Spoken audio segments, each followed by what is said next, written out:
एक बार इनके पिताजी कहीं किसी यजमान के यहां गए, ब्राह्मण थे, तो यजमान ने दक्षिणा में 2 सोने की मोहर प्रदान की। 2 सोने की मोहर पाकर के पिताजी तो इतने खुश कि बस पूछो मत। अब तो घर आए नाचते हुए।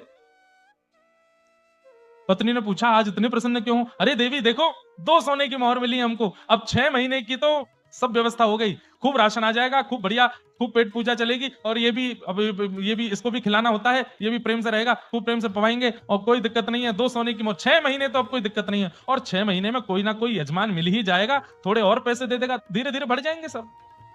पिताजी ने दोनों सोने की मोहर एक कपड़े में बांध करके एक स्थान पर रख दी। स्थान भी नहीं था, 2 ईंटों के बीच में थोड़ी जगह थी, वहां रख दी।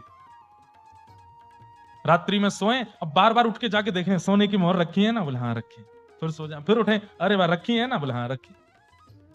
गहरी नींद लगी थी, इतने में ही 2 चूहे आए और पूरे घर को खगोल रहे थे। तभी वो पोटली मिली, पोटली मुंह में दबा के चूहे भाग गए वहां से।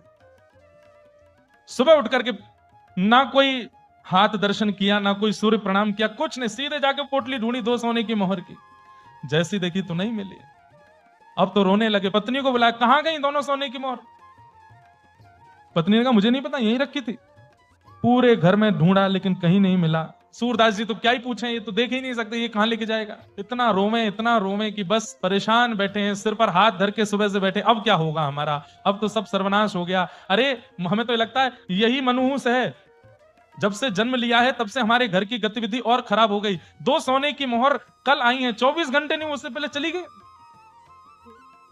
सूरदास जी छोटे से बोल पड़े, पिताजी, मां आप रोते क्यों हो?